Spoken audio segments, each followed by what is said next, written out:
Hello guys, welcome back to our YouTube channel. तो देखिए, मैं आपका दोस्त अभय आज आप लोगों के साथ लेकर आया हूँ वीडियो, जिसमें आज हम देखने वाले हैं जो भी दिल्ली यूनिवर्सिटी के स्टूडेंट हैं सेमेस्टर 3 के अंदर, उन सभी का कल बिजनेस मैथमेटिक्स का परसों एग्जाम हैगा। तो उन सभी स्टूडेंट्स के लिए मैं आज आप लोगों के साथ लेकर आया हूँ वीडियो, जिसमें आज हम देखेंगे जो आपका बिजनेस मैथमेटिक्स का सब्जेक्ट है, अगर उसके एग्जाम में कोई थ्योरेटिकल क्वेश्चन आ जाए तो आप उसे अटेम्प्ट कर पाएँ। इसलिए आज हम करेंगे इस कंप्लीट सब्जेक्ट की पूरी थ्योरी। जो जो इंपॉर्टेंट टॉपिक्स हैं आपके थ्योरेटिकल क्वेश्चंस में आ सकते हैं, वो सारी चीजें मैं आपको आज की इस वीडियो में कवर करने वाने वाला हूँ। तो वीडियो के लास्ट तक बने रहें। वीडियो अच्छी लगे तो वीडियो को लाइक करना मत भूलिएगा, चैनल को जरूर सब्सक्राइब कर लीजिएगा इस टाइप के और कंटेंट के लिए, और वीडियो को अपने सभी दोस्तों के साथ शेयर जरूर कर दीजिएगा। जो ये थ्योरेटिकल कंटेंट है, इसकी जो पीडीएफ है वो आपको टेलीग्राम पर अपलोड मिल जाएगी। टेलीग्राम चैनल ज्वाइन करने के लिए यूट्यूब चैनल का जो अबाउट सेक्शन है वहां पर आपको जाना होगा, या कम्युनिटी पोस्ट वाले सेक्शन में आपको टेलीग्राम का लिंक मिल जाएगा, वहां से आप टेलीग्राम ज्वाइन कर सकते हैं। वहां पर आपको ये नोट्स अपलोड मिल जाएंगे। तो चलिए अब शुरू करते हैं हम अपनी आज की वीडियो और देखते हैं इस कंप्लीट थ्योरेटिकल कंटेंट को। तो देखिए, जो आपकी सबसे पहले यूनिट है मैट्रिक्स, उसमें से आपको क्या क्या इंपॉर्टेंट थ्योरी है। सबसे पहले मैट्रिक्स होती क्या है, तो matrix algebra is an important tool in business decision making problem under the assumption of linearity. Matrix algebra का हम यूज करते हैं अपने बिजनेस से रिलेटेड डिसीजन लेने के लिए, अपनी बिजनेस प्रॉब्लम को सॉल्व करने के लिए। Matrix is a set of element arranged in form of rectangular array such as this. जो मैट्रिक्स होती है वो क्या होती है, एक फॉर्म होती है जिसमें हम क्या करते हैं, जो एलिमेंट्स होते हैं हमारे, उन्हें एक रेक्टेंगुलर बॉक्स के अंदर, रेक्टेंगुलर फॉर्म के अंदर अरेंज करते हैं और उससे अपने डिसीजंस बनाते हैं। कुछ इस तरीके से आपकी मैट्रिक्स दिखती है, ठीक है। फिर आता है फैक्ट अबाउट मैट्रिक्स में कुछ इंपॉर्टेंट फैक्ट्स हैंगे मैट्रिक्स के। नंबर वन हैगा, if a matrix has only one row then it is called row matrix. अगर एक मैट्रिक्स में सिर्फ एक रो है तो उसे हम रो मैट्रिक्स कहते हैं। वहीं अगर एक मैट्रिक्स हैगी जिसके अंदर सिर्फ एक कॉलम है तो उसे कॉलम मैट्रिक्स कहते हैं। ये आपको दिखा रखी है कैसे होती है। थर्ड हैगी, two matrix are equal if and only if their corresponding element are equal and their dimension are same. दो मैट्रिक्स को हम इक्वल मैट्रिक्स तब कहेंगे जब उनकी जो डायमेंशन है, मतलब जो साइज है उन मैट्रिक्स का, वो सेम होगा, और जो कोरस्पॉन्डिंग एलिमेंट्स होंगे दोनों मैट्रिक्स के वो भी सेम होंगे, तो हम दो मैट्रिक्स को इक्वल कहेंगे, जैसे कि आपको ये एग्जांपल में शो कर रखा है, ठीक है।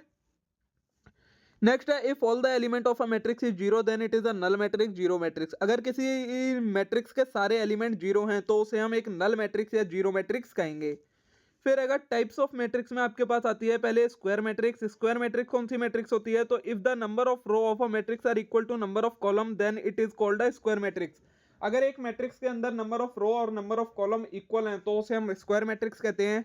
जैसे कि आपको दिख रहा होगा इसमें, जो ये ए वाली है इसमें जो रो हैं वो भी दो हैं और कॉलम है वो भी दो हैं। नीचे वाली में बी में रो भी तीन है और कॉलम भी तीन है, तो ये दोनों ही स्क्वायर मैट्रिक्स हैंगी, ठीक है। नेक्स्ट आती है डायगोनल मैट्रिक्स। तो डायगोनल मैट्रिक्स कौन सी मैट्रिक्स होती है, a square matrix is a diagonal matrix when all its element except the principal diagonal element are zero. क्या बोला है, कोई भी ऐसी मैट्रिक्स जिसमें ये डायगोनल को छोड़कर बाकी जो भी एलिमेंट हो वो जीरो हो, तो वो मैट्रिक्स हमारी डायगोनल मैट्रिक्स कहलाती है।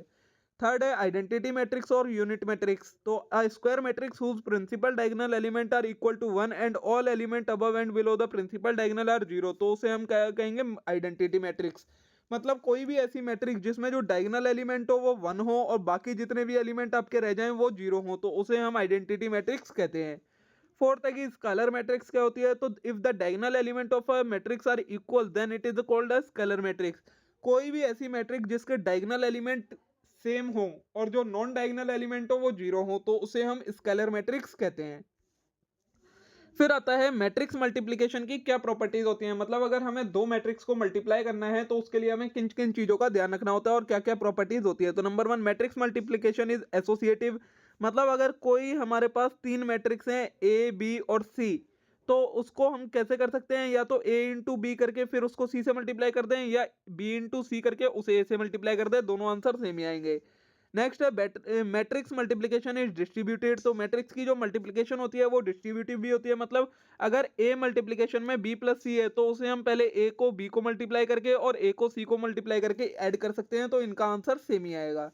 थर्ड है matrix multiplication is not necessary commutative. जो मैट्रिक्स मल्टीप्लिकेशन होती है वो क्यूम्यूटिव नहीं होती है। फिर बोला है matrix multiplication bye an identity matrix. अगर हम किसी मैट्रिक्स को आइडेंटिटी मैट्रिक्स से मल्टीप्लाई करते हैं तो वो सेम मैट्रिक्स के ही इक्वल आ जाती है, ठीक है। तो ये आपकी कुछ प्रॉपर्टीज हो गई मैट्रिक्स की। फिर आता है आपका ट्रांसपोज ऑफ अ मैट्रिक्स। किसी मैट्रिक्स का ट्रांसपोज का क्या मतलब होता है, तो the transpose of matrix is obtained by interchanging the row into column and column into row. जब हम किसी मैट्रिक्स की जो रोज हैं उन्हें कॉलम बना दें और जो कॉलम्स हैं उन्हें रोज बना दे, तो क्या होगा, वो हमारी मैट्रिक्स का क्या हो जाएगा, वो कहलाएगा आपका ट्रांसपोज ऑफ अ मैट्रिक्स। इसको हम डिनोट कैसे करते हैं, ऐसे ए के ऊपर डैश लगा के डिनोट करते हैं, या फिर हाँ ए के ऊपर डैश लगाकर सिर्फ इसे डिनोट करा जाता है। जैसे ये हमारी ए मैट्रिक्स थी, अब इसका अगर हम ट्रांसपोज करें तो क्या हुआ, जो हमारी ये रोज थी, ये देखिए 4 रोज थी, ये यहाँ 4 कॉलम बन गए हैं, तो ये हो गया इस मैट्रिक्स का ट्रांसपोज। अब प्रॉपर्टीज क्या क्या होती हैं ट्रांसपोज की, तो आती है पहली, अगर हम किसी ट्रांसपोज का ट्रांसपोज करेंगे तो वो हमारी एक्चुअल मैट्रिक्स के इक्वल आ जाता है। नेक्स्ट है, अगर दो मैट्रिक्स मल्टीप्लिकेशन में हैं और उनका ट्रांसपोज है तो वो किसके इक्वल होगा, उन इंडिविजुअल मैट्रिक्स के ट्रांसपोज के इक्वल होगा। फिर है, अगर दो मैट्रिक्स एडिशन में है और उसका कंप्लीट का ट्रांसपोज है तो वो इक्वल किसके हो जाएगा, दोनों मैट्रिक्स को ट्रांसपोज करके अगर हम ऐड कर देंगे तो वो इक्वल हो जाएगा। फिर नेक्स्ट बात आती है आपका डिटर्मिनेंट क्या होता है, तो a determinant of a square matrix is a unique number associated with it, it is to arrive the determinant of a matrix it is written with in vertical bars. Determinant क्या होता है, किसी भी square matrix का एक unique element जब निकल के आता है तो उसे हम कहते हैं डिटर्मिनेंट। इसको हम इस तरीके से डिनोट करते हैं, मैट्रिक्स के नाम के आगे 2 बार लगाकर। और फाइंड कैसे करते हैं, तो अगर कोई 2 by 2 मैट्रिक्स है तो उसे डायगनली मल्टीप्लाई करके माइनस करना होता है उसके एलिमेंट को, तो इससे हमारा डिटर्मिनेंट निकल के आ जाता है, ठीक है। फिर आता है आपका singular and non singular matrix क्या होती है, तो if determinant of square matrix is zero it is a singular matrix. अगर कोई स्क्वायर मैट्रिक्स है और उसका डिटर्मिनेंट जीरो निकल के आता है तो वो क्या कहलाएगी, हमारी सिंगुलर मैट्रिक्स कहलाएगी। वहीं अगर उसका डिटर्मिनेंट जीरो के इक्वल नहीं होता है तो वो नॉन सिंगुलर मैट्रिक्स आपकी कहलाएगी। फिर आता है minor and cofactors of a matrix क्या होते हैं, तो a lower order determinant obtain after deleting the row and column called minor. जिस एलिमेंट का आप माइनर निकाल रहे हैं उसकी रो और कॉलम को डिलीट कर दो, उसके अलावा जो बाकी एलिमेंट बच गए उसका डिटर्मिनेंट निकाल दो, तो वो उसका माइनर कहलाता है। जैसे कि अगर हम माइनर निकाल रहे हैं पहली टर्म का, तो फर्स्ट रो को डिलीट करेंगे, फर्स्ट कॉलम को डिलीट करेंगे, तो हमारा जो ये बाकी एलिमेंट बच गए इसका हम डिटर्मिनेंट निकाल देंगे, वो इसका माइनर कहलाएगा, ठीक है। फिर क्या बात है आपकी, कोफैक्टर क्या होता है, तो in a matrix total number of minor are equal to total number of element when minor is multiplied by this of respective element it is known as cofactor.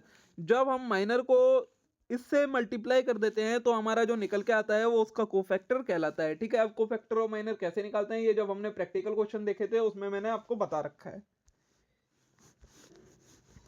फिर आता है आपका एडजॉइंट ऑफ अ मैट्रिक्स क्या होता है, तो transpose of a cofactor matrix is known as adjoint matrix. जो हमारी कोफैक्टर मैट्रिक्स निकल के आती है उसको जब हम ट्रांसपोज कर देंगे तो हमारे पास किसी भी मैट्रिक्स का एडजॉइंट निकल कर आ जाता है। अगर ये हमारी कोफैक्टर मैट्रिक्स है तो इसका एडजॉइंट कैसे निकलेगा, जो ये रोज हैं इसे हम यहाँ जब कॉलम बना देंगे तो ये इसका एडजॉइंट कहलाता है, ठीक है। फिर आता है इनवर्स ऑफ अ मैट्रिक्स कैसे निकलता है, तो every non singular square matrix possess an inverse which is denoted by A की पावर -1। इनवर्स को हम डिनोट कैसे करते हैं, A to the power -1। A to the power -1 is arrived by following formula, और इसका फॉर्मूला क्या होता है, 1/a का determinant multiply by adjoint of A, तो ये हमारा इनवर्स कहलाता है मैट्रिक्स का, ठीक है। फिर आता है यहाँ तो देखिए आपका जो मैट्रिक्स एंड डिटर्मिनेंट वाला चैप्टर है वो यहाँ कंप्लीट हो जाता है। इसके अलावा इस चैप्टर में आपकी कुछ एप्लीकेशंस हैं वो आपको क्वेश्चंस में देखनी पड़ेंगी और थ्योरेटिकल कंटेंट कुछ भी नहीं है। अब स्टार्ट होता है आपका डिफरेंशिएशन चैप्टर। तो डिफरेंशिएशन होता क्या है, differential calculus is related with average rate of change. Differentiation हमें क्या बताता है, किसी भी चीज में किस रेट से चेंज हुआ है उसकी एवरेज बताता है differentiation.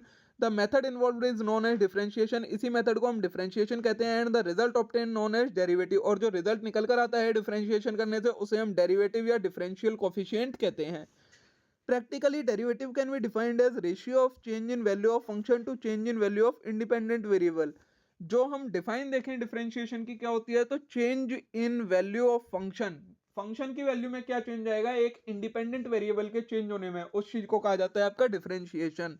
Where the change in latter is tending toward zero, technically y is equal to fx, then this is the derivative of y with respect to s, where dy denotes change in y and dx denotes change in x। तो derivative या differentiation को हम denote कैसे करते हैं, इस तरीके से करते हैं। इसका मतलब क्या हो जाता है, dy का मतलब होता है कि y में कितना चेंज आया, और dx का मतलब होता है कि y में चेंज होने की वजह से x में कितना चेंज आया, ठीक है। फिर आता है the derivative is often denoted by this, this and this. हम इनमें से किसी भी तरीके से डेरिवेटिव को डिनोट कर सकते हैं। फिर आता है अब डिफरेंशिएशन चैप्टर में आपकी जो इंपॉर्टेंट थ्योरी में वो क्या चीज आती है कि एप्लीकेशन ऑफ डिफरेंशिएशन, मतलब हम डिफरेंशिएशन का यूज किस किस चीज के लिए करते हैं। तो कुछ इंपॉर्टेंट वाले मैं लेकर आया हूं। तो measurement of price elasticity of demand. तो price elasticity of demand is an important economic concept. आपने इकोनॉमी में पढ़ा है कि प्राइस इलास्टिसिटी ऑफ डिमांड क्या होता है। It is based on law of demand. ये लॉ ऑफ डिमांड पर बेस होता है। लॉ ऑफ डिमांड क्या बताता है कि quantitative relationship between price and quantity demanded. जो हमारी प्राइस है और क्वांटिटी की डिमांड की गई है उसमें क्या क्वांटिटेटिव रिलेशनशिप है वो बताता है law of demand. And if price is high quantity demanded is low and vice versa. तो क्या बोला है, अगर प्राइस ज्यादा होगा तो जो क्वांटिटी डिमांडेड है वो लो होगी, और अगर प्राइस कम होगा तो क्वांटिटी डिमांडेड हाई होगी। The same quantitative relationship are quantified by price elasticity of demand. जो हमारी प्राइस इलास्टिसिटी ऑफ डिमांड है वो यही चीज बताती है। It is always negative because negative relationship between price and quantity stated by law of demand. इसकी जो साइन होता है वो हमेशा नेगेटिव होता है। In economic it is defined as, price elasticity को हम इकोनॉमी में कैसे डिफाइन करते हैं, तो relative change in quantity demanded upon में relative change in price. Symbolically if demand function is this then elasticity of price का फॉर्मूला क्या बनता है हमारा, चेंज इन एक्स अपॉन में चेंज इन पी इंटू में P by X for change in price. ये हमारा फॉर्मूला बन जाता है, जो ये सिर्फ इस साइड वाला है, ठीक है। This gives the price elasticity of demand for certain dp change in price, but if price elasticity of demand is required at given price instead of certain change, the limit of dp will tend toward zero and this वही है आपका same वही formula बनेगा। ये आपका वही formula बता रखा है। फिर आता है आपका दूसरी क्या चीज किस लिए डिफरेंशिएशन का यूज होता है, तो measurement of price elasticity of supply. Supply की प्राइस इलास्टिसिटी कैलकुलेट करने के लिए डिफरेंशिएशन का यूज होता है। तो price elasticity of supply at a price can be measured with the help of simple differentiation in same way as price elasticity of demand. तो ये हमें कैसे निकलेगा, जैसे हमारा price elasticity of demand calculate होता है उसी तरीके से ये कैलकुलेट हो जाता है। This concept is based on law of supply. जो ये प्राइस इलास्टिसिटी ऑफ सप्लाई का कंसेप्ट है ये लॉ ऑफ सप्लाई पर डिपेंड है। ये क्या बताता है, it state positive relationship between price and quantity supplied. ये हमारे प्राइस और क्वांटिटी के बीच में पॉजिटिव रिलेशनशिप बताता है। इसका फॉर्मूला क्या बनता है, इकोनॉमी में हमारा फॉर्मूला होता है relative change in quantity supply upon में रिलेटिव चेंज इन प्राइस, और जो हमारा फॉर्मूला निकल के आता है वो बनता है चेंज इन एक्स अपॉन में चेंज इन पी इंटू में पी बाई एक्स। सेम वही फॉर्मूला बनता है। ये आपको वही फॉर्मूलाज बता रखा है, ठीक है। उसके अलावा और कुछ जो इंपॉर्टेंट चीज है वो क्या है, derivation of marginal revenue function from total revenue function. अगर हमारे पास टोटल रेवेन्यू का फंक्शन दिया है उससे हमें मार्जिनल रेवेन्यू का फंक्शन निकालना है तो हम डिफरेंशिएशन का यूज करते हैं। तो total revenue function give the total revenue of x unit sold. It can be obtained from demand function where is the price and x are demanded. On the other hand marginal revenue function give the additional revenue of x unit. In economy marginal revenue होता क्या है, it is defined as change in total revenue caused by change in number of unit sold. Total revenue में हमारा कितना change आया अगर हम एक एडिशनल क्वांटिटी को सोल्ड करते हैं, उस चीज को कहा जाता है आपका मार्जिनल रेवेन्यू। तो ये इसका फॉर्मूला क्या बन जाता है, total revenue x minus total revenue x minus one. It is an important relationship with total revenue as total revenue will increase it till marginal revenue is positive. It will be zero if marginal is zero and decrease if marginal is negative. ये relationship important है क्योंकि total revenue तब तक बढ़ता है जब तक marginal revenue more than zero रहता है, और टोटल रेवेन्यू भी जीरो हो जाता है जब मार्जिनल रेवेन्यू हमारा जीरो हो जाता है, और टोटल रेवेन्यू नेगेटिव होने लगता है मतलब डाउन होने लगता है अगर मार्जिनल रेवेन्यू नेगेटिव हो जाता है हमारा। तो marginal revenue can be obtained with the help of simple differentiation if TR is the given MR give the rate of change in total revenue which in turn also derivative of total revenue function. तो अगर हमें total revenue का function दिया है हम marginal revenue कैसे calculate कर सकते हैं, हम टोटल रेवेन्यू को सिंपली डिफरेंशिएट कर देंगे तो हमारे पास मार्जिनल रेवेन्यू निकल कर आ जाता है। Therefore marginal revenue is equal to simple derivative of total revenue. ये आपका इसका फॉर्मूला बन जाता है, टोटल रेवेन्यू का फंक्शन को हमें डिफरेंशिएट करना होता है। यहाँ पर देखिए जो आपकी इंपॉर्टेंट एप्लीकेशन थी वो खत्म हो जाती है डिफरेंशिएशन की। नेक्स्ट कंसेप्ट है आपका सक्सेसिव डिफरेंशिएशन किसे कहते हैं। तो so far as we discussed in first order differentiation, अभी तक हमने क्या डिस्कस करा है कि फर्स्ट ऑर्डर डिफरेंशिएशन मतलब किसी भी फंक्शन का एक बार डिफरेंशिएशन करना, but it is also possible to obtain the derivative of first order itself and it process में go till it is possible. लेकिन इसमें सिर्फ यही नहीं है कि हम किसी भी फंक्शन को एक बार ही डिफरेंशिएट कर सकते हैं। किसी फंक्शन को हम एक बार डिफरेंशिएट कर दिया, उसका फर्स्ट ऑर्डर डेरिवेटिव आ गया, उसके बाद हम उसी डेरिवेटिव को दोबारा से भी डिफरेंशिएट कर सकते हैं। कब तक? जब तक वो बिल्कुल फंक्शन जीरो ना हो जाए या उसका डिफरेंशिएशन पॉसिबल ही ना हो। तो जितने भी ये ऑर्डर के हम डिफरेंशिएशन कर सकते हैं, उसी चीज को कहा जाता है आपका सक्सेसिव डिफरेंशिएशन। तो the process is known as successive differentiation. It involve derivative of the derivative.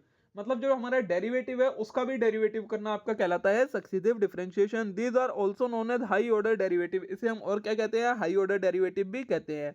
The method and standard form are same as case of first order derivative. जो मेथड होता है और जो फॉर्मूलाज होते हैं वही सेम फॉर्मूलाज लगते हैं जो फर्स्ट ऑर्डर के लिए लगते हैं। इसको हम डिनोट कैसे करते हैं? पहले को D Y by D X, second order को D square by D X square, third order को D cube by Y upon में डी एक्स क्यूब, और इस तरीके से। इसके अलावा हम इसे y1 y2 y3 करके भी डिनोट कर सकते हैं, या F dash x, F double dash x, F triple dash x, इस तरीके से भी हम इसे डिनोट कर सकते हैं। ठीक है, तो देखिए यहाँ पर आपकी जो डिफरेंशिएशन वाली यूनिट है वो खत्म हो जाती है। अब स्टार्ट होती है आपकी इंटीग्रेशन वाली यूनिट है, जो कि इंडेफिनेट इंटीग्रेशन के बारे में पहले पढ़ना है। तो देखिए, calculus is an important branch of mathematics. It is broadly classified in differential and integral. Calculus के अंदर आपकी दो चीजें आती हैं, एक आती है आपकी डिफरेंशिएशन, एक आती है कैलकुलस इंटीग्रेशन। तो डिफरेंशिएशन हमने कर लिया, अब बात आती है इंटीग्रेशन क्या होती है। तो differential calculus give derivative of a function. Differentiation क्या कर देता है हमें? किसी भी फंक्शन का डेरिवेटिव क्या होगा, which is used as instantaneous rate of change, जो हमें बताता है कि क्या कितना चेंज आ रहा है किसी भी वेरिएबल में। Integral calculus on the other hand deals with the total rate of change. जो ये हमारा इंटीग्रेशन होता है, ये हमें क्या बताता है कि टोटल कितना चेंज आ रहा है। डिफरेंशिएशन बताता है कि एवरेज कितना चेंज आ रहा है, इंटीग्रेशन बताता है टोटल चेंज कितना आ रहा है। तो integral calculus is reverse of process of differentiation. जो डिफरेंशिएशन का प्रोसेस होता है, अगर हम उसका रिवर्स कर दें तो हमारा इंटीग्रेशन आता है निकल कर, and has its application in business and economics. Two important applications include obtaining the original function from derivative function, the measurement of area under curve. तो इंटीग्रेशन की हमारी दो एप्लीकेशन होती हैं कि अगर हमारे पास डिफरेंशिएशन का फंक्शन दे रखा हो, उससे हमें ओरिजिनल फंक्शन कैसे निकालना है, और कर्व के नीचे का अगर एरिया हमें फाइंड करना है, कोई भी कर्व दिया है उसके नीचे का एरिया फाइंड करना है, तो हम इंटीग्रेशन का यूज करते हैं। The integral function is denoted by sine. इसको हम इस साइन से डिनोट करते हैं इंटीग्रेशन फंक्शन को। ठीक है, बाकी आपको यही बता रखा है किस तरीके से निकालते हैं और कैसे कैसे डिनोट करते हैं, ये सारी चीजें हमने प्रैक्टिकल पार्ट में डिस्कस कर रखी हैं। ठीक है, अब आता है मेथड ऑफ इंटीग्रेशन के कि क्या क्या इसके मेथड होते हैं। तो सबसे पहला आता है simple integration. It just involve reversing the process of differentiation. इसके अंदर हम क्या करते हैं? सिंपली जो डिफरेंशिएशन का प्रोसेस होता है उसका उल्टा करते हैं फॉर ऑब्टेनिंग इंटीग्रल, उसका इंटीग्रेशन फाइंड करने के लिए। It is explained below in the context of algebraic function. Second आता है हमारा, अब इस सिंपल इंटीग्रेशन का पार्ट है एल्जेब्रिक फंक्शन की। अगर कोई एल्जेब्रिक फंक्शन हो उसको किस तरीके से डिफरेंशिएट करते हैं, ये सारे केसेस मैंने आपको बता रखे हैं। ठीक है, सेकेंड टाइप का होता है लॉगरिथमिक फंक्शन की। लॉग फंक्शन हो अगर, उसे कैसे डिफरेंशिएट करते हैं। लॉग फंक्शन आपको पता ही है, डिफरेंशिएशन आपने वो इंटीग्रेशन का जो फॉर्मूलाज वाली वीडियो है उसमें आपको ये सारी चीजें एक्सप्लेन हो रखी होंगी, या आपने प्रैक्टिकल भी कर रखी होंगी। ठीक है, अब आता है डेफिनेट इंटीग्रेशन क्या होता है। अभी तक तो हमने बात करी कि इंडेफिनेट इंटीग्रेशन क्या होता है, लेकिन अब डेफिनेट इंटीग्रेशन क्या होता है। तो integration is broadly classified as indefinite and definite. Integration को हमने दो पार्ट में डिवाइड कर रखा है, एक डेफिनेट इंटीग्रेशन, एक indefinite integration. Indefinite integration involve anti derivative of a function. Indefinite integration में क्या होता है, किसी भी डेरिवेटिव फंक्शन का एंटी डेरिवेटिव जब करते हैं वो कहलाता है हमारा indefinite integration. It is basically used for obtaining original function. इससे हमें ओरिजिनल फंक्शन मिलता है डेरिवेटिव का। It is known as indefinite because the constant of integration C is arbitrary. इसको हम इंडेफिनेट इसलिए कहते हैं क्योंकि जब हम इसका इंटीग्रेशन निकालते हैं तो इसके लास्ट में एक सी एलिमेंट बचता है जिसे हम आर्बिट्री कांस्टेंट कहते हैं। Definite integral is one step ahead of indefinite. तो जो डेफिनेट इंटीग्रेशन होता है वो क्या होता है, एक स्टेप ज्यादा होता है इंडेफिनेट इंटीग्रेशन से। It is mainly used for measurement of area under a curve. और इसका हम यूज किस लिए करते हैं, किसी कर्व के अंदर का एरिया फाइंड करने के लिए करते हैं। इसके अंदर जो हमारा आर्बिट्री कांस्टेंट होता है सी, उसकी भी वैल्यू को हम कैलकुलेट करते हैं, तो उस चीज को आपको कहा जाता है डेफिनेट इंटीग्रेशन। ठीक है, कुछ इस तरीके से हमारा इस चीज में यूज होता है। अगर हमें ये वाला एरिया फाइंड करना है तो यहाँ पर हम डेफिनेट इंटीग्रेशन का यूज करेंगे। ठीक है, फिर आता है application of definite integral in business. Business में हम किसकी जगह पर डेफिनेट इंटीग्रल का यूज करते हैं? तो नंबर 1 आता है आपका मेजरमेंट ऑफ कंज्यूमर सरप्लस। सबसे पहले consumer surplus is defined as difference between price which is consumer is willing to pay and the price which he actually pay. Consumer surplus क्या होता है? वो डिफरेंस होता है किस चीज का, जो प्राइस कंज्यूमर पे करना चाह रहा है और माइनस में उसने एक्चुअली क्या पे करा, जो ये डिफरेंस निकल कर आता है ये कहलाता है आपका consumer surplus. If price consumer is willing to pay is more than price actual pay, the difference is consumer surplus। तो अगर जो कंज्यूमर प्राइस पे करना चाह रहा है किसी कमोडिटी का वो ज्यादा है और एक्चुअल में वो उसे कम पे करना पड़ता है, तो यही चीज आपकी कहलाती है कंज्यूमर सरप्लस। इसको हम कुछ इस तरीके से डिनोट करते हैं, जो आपका ये डिनोट करने का फॉर्मूला आएगा इसका। फिर आता है आपका measurement of producer surplus. Producer surplus calculate करने के लिए भी तो as in the case of consumer surplus, producer surplus is difference between the price received by producer and price at which producer willing to supply. Producer surplus क्या होता है कि producer को कितना प्राइस मिला और वो कितना चाह रहा था मिलना, उसके बीच का जो डिफरेंस होता है वो कहलाता है आपका प्रोड्यूसर सरप्लस। इसके अंदर जितना प्राइस मिला होता है वो ज्यादा होता है किससे? जितना प्रोड्यूसर एक्सपेक्ट कर रहा था कि सप्लाई करने से मिलेगा, तो इसके डिफरेंस को हम कहते हैं प्रोड्यूसर सरप्लस। ठीक है, और देखिए यहाँ पर आपकी ये इंटीग्रेशन वाली यूनिट की भी थ्योरी कंप्लीट हो जाती है। इतनी ही थ्योरी करने की जरूरत है आपको, इसके अलावा और कुछ करने की जरूरत नहीं है। अब स्टार्ट होती है आपकी जो नेक्स्ट यूनिट है, यूनिट 4 मैथमेटिक्स ऑफ फाइनेंस। इसके अंदर हमें क्या क्या चीज देखनी है? तो mathematics of finance deals with simple interest, compound interest, present and future value of annuity, nominal and effective rate of interest. इन सारी चीजों के बारे में हमें इस यूनिट में पढ़ना है। तो सबसे पहले बात आती है सिंपल एंड कंपाउंड इंटरेस्ट की। तो इंटरेस्ट होता क्या है? Interest denote the charge which is paid on borrowing money and received on lending money. Interest एक चार्ज होता है जो कि अगर हम मनी को बोरो करते हैं तो हमें पे करना पड़ता है, और अगर हम मनी को लैंड करते हैं तो हमें रिसीव होता है, उस चीज को हम कहते हैं इंटरेस्ट। अब इसके दो टाइप होते हैं इंटरेस्ट के, एक होता है सिंपल इंटरेस्ट, एक होता है कंपाउंड इंटरेस्ट। तो सिंपल इंटरेस्ट क्या होता है? It refers to the interest on principal only. जो हमारी प्रिंसिपल अमाउंट होती है सिर्फ उसके ऊपर अगर हमें इंटरेस्ट मिलता है तो उस चीज को हम क्या कहते हैं? सिंपल इंटरेस्ट का नाम देते हैं। In practice it is applicable only when interest is paid and when it is due. ये कब पॉसिबल होता है? जब इंटरेस्ट पे करना होता है और जब ये ड्यू होता है। Therefore every year it is calculated in on principal only. और हर साल इसे हम सिर्फ प्रिंसिपल जो अमाउंट होती है हमारी उसके ऊपर ये इंटरेस्ट दिया जाता है। इसका फॉर्मूला होता है P into R into T. Second type का आता है इंटरेस्ट हमारा कंपाउंड इंटरेस्ट। तो it carries interest on principal and interest on interest due also. ये कौन सा इंटरेस्ट होता है? Compound interest. मतलब जब हमें प्रिंसिपल के साथ साथ जो हमारा इंटरेस्ट एक्यूमुलेट हुआ है या ड्यू हुआ है उस इंटरेस्ट के ऊपर भी इंटरेस्ट मिले तो उस चीज को हमारा वो चीज क्या कहलाती है? कंपाउंड इंटरेस्ट कहलाती है। It is mainly used when interest is not paid and when due. ये कब काम आता है? इसे हम ये नहीं देखते कि कब इंटरेस्ट पे कर दिया है, जब कि इसे हम कैलकुलेट करते हैं अगर इंटरेस्ट ड्यू हो गया हमारा तो उसके ऊपर भी हम कंपाउंड इंटरेस्ट कैलकुलेट करेंगे। Therefore, in each successive period, interest will be calculated on principal plus interest due. In other words, amount of each successive period become the principal of next period.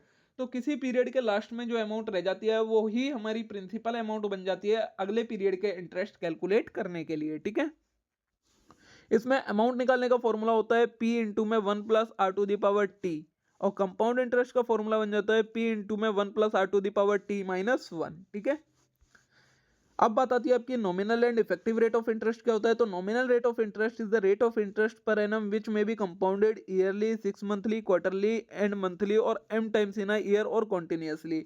Nominal rate वो rate of interest होता है जो कि compounded हो सकता है किसी भी तरीके से, चाहे तो ईयरली कंपाउंडेड हो, 6 मंथली कंपाउंडेड हो, क्वार्टरली कंपाउंडेड हो, मंथली हो, या अपने अकॉर्डिंग भी हम इसे कंपाउंडिंग कर सकते हैं।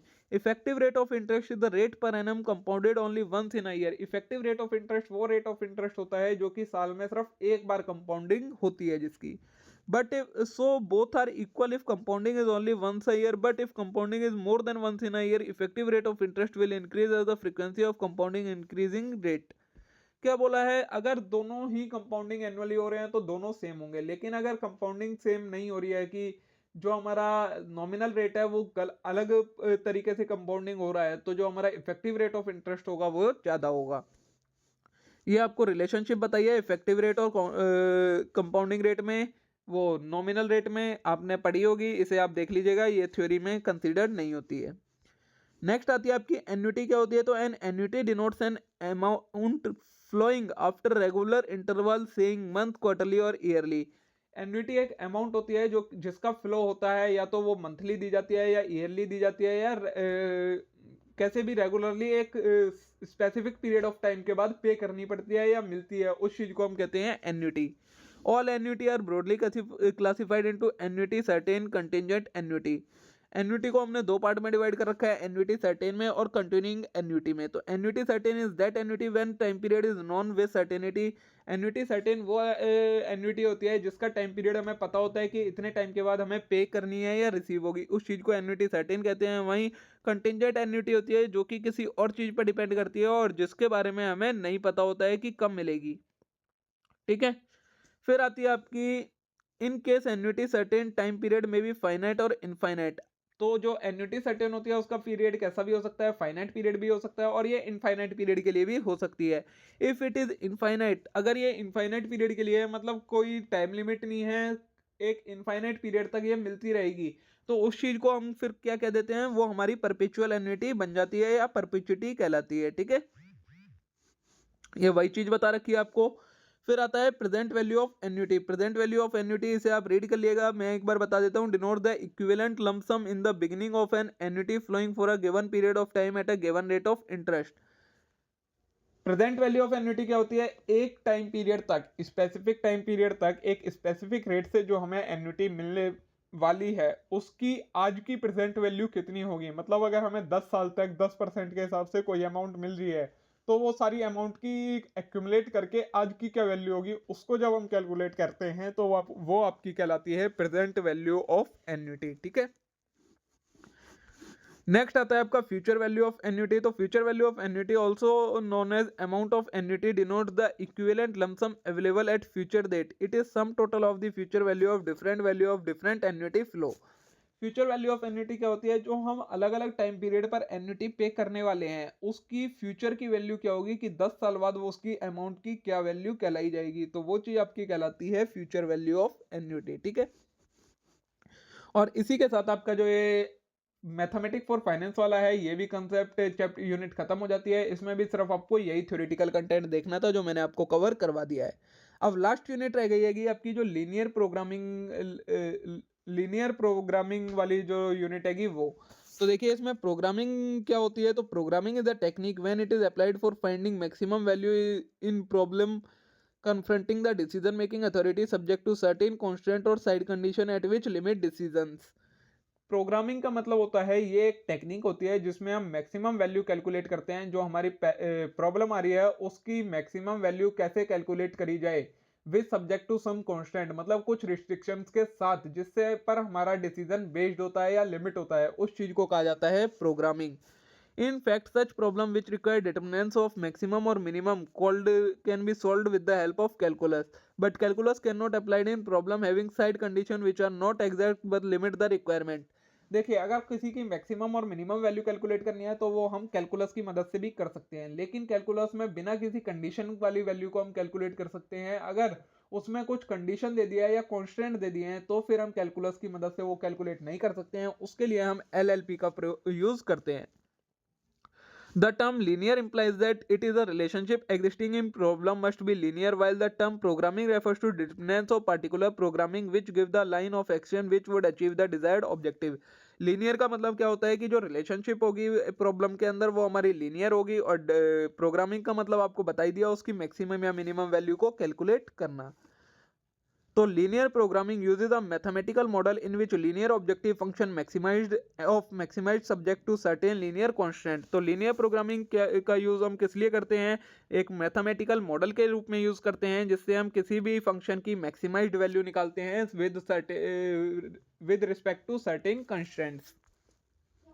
अब देखिए यहाँ पर ये आपको एप्लीकेशन बता रखी है एलपीपी की क्या क्या एजम्पशन लेनी पड़ती हैं, वो आप रीड कर लीजिएगा, इतना इंपॉर्टेंट नहीं आता है ये, ठीक है। और यहीं पर आपकी ये एलएलपी वाली भी जो यूनिट है ये प्रोग्रामिंग वाली, ये खत्म हो जाती है।